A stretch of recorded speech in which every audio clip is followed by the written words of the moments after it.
Ladies and gentlemen, my name is Integer and welcome to a super budget gaming PC video where I look at the very cheap on the budget side PC that I managed to put together and see how it is able to perform with some newer as well as some less demanding games.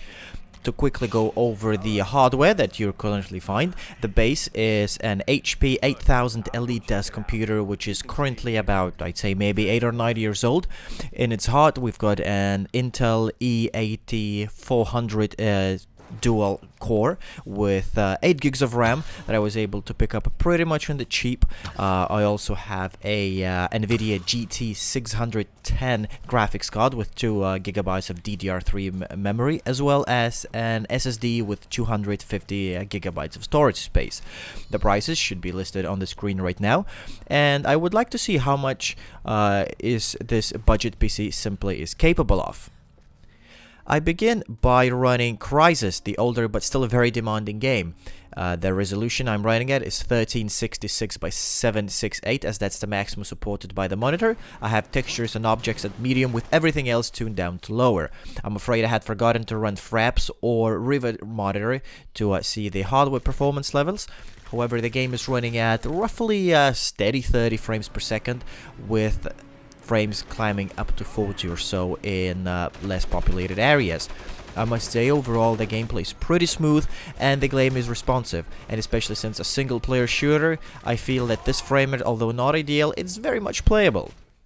Next, I dive in Amplitude's Endless Legend, a 4X game, and I'm running it at 720p with very minimal graphical options. The post-processing quality is the only basically option you can choose, and I have it set on low.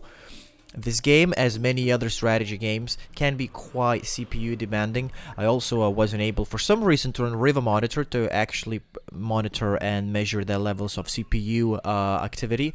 However, the game is running at relatively low 20-25 frames per second, dipping underneath that sometimes even. However, since it's a strategy game and it's a turn-based strategy game, I feel like this is very much playable. To be honest, I've done much worse than this and I still enjoy the game. Then I jump onto Tomb Raider, the 2013 release, running it at 720p, having refresh rate capped at 50 Hz, as well as having pretty much all the options to minimal. The game is, to my surprise, running at a very constant 30-35 frames per second. I was able to run the hardware monitor on this one, so we can actually see the stats on the screen.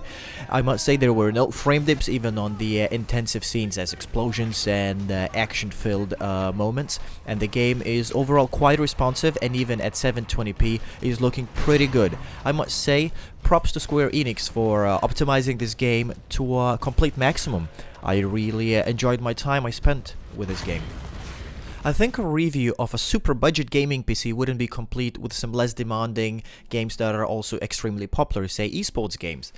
Now I tried Dota 2 and it's running at pretty constant 50 to 60 frames per second with albeit low quality settings. However, the game still looks presentable and is butter smooth. There is no unnecessary stutters or jittering, and even though the visual fidelity of the game is clearly downgraded, I find it a very much playable experience, and if you're into a Dota, and I would imagine League of Legends as well, you should have a pretty decent time playing this game. I boot up CounterStrike Global Offensive, and I'm running it at 1366 by 768 resolution with all the advanced video options cranked to absolute minimum to have that butter smooth 60 plus frames per second experience. I also play the game in multiplayer to see if online experience is any different from the single player or game with bots, and overall I did find the game to be quite responsive, and even though it didn't look the greatest, it's Counter-Strike and you don't really play it for visuals. Overall, I must say, if I was into this game, this super budget gaming PC that I'm testing out would definitely be more than sufficient to run this game. The last game I look at is Enter the Gungeon, and having received solid 60 frames per second experience playing this game at 720p, I must say it did make me think that there are many recent and current games that are not as demanding on your hardware, however are capable of providing you with plenty of hours of good entertainment and quality gameplay. The examples being obviously Enter the Gungeon, Hotline Miami series, Binding of Isaac series, Salt and Sanctuary, and I'm sure many others.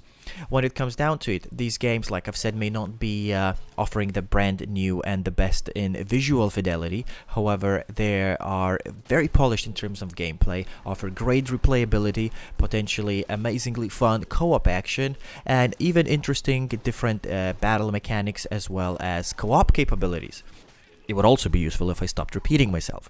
But in all seriousness, even if you have a very low-end PC, and if you are a PC gamer, don't get your hopes down, because there are plenty of games that are more than capable to be run even on the not as powerful systems. So to quickly sum it up, even if you do have an older PC, with a little bit of research, I'm pretty sure you will be able to find quite a few games, both older and newer, that you will be able to enjoy on your PC.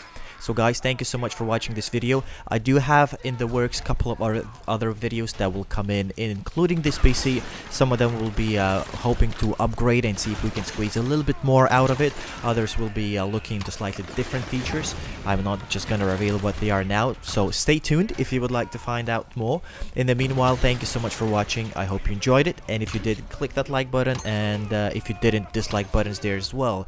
Always your comments and thoughts are welcome down below, and make sure to subscribe to my channel if you would like to stay tuned to my future content. Thank you for watching, guys, and I will see you very soon.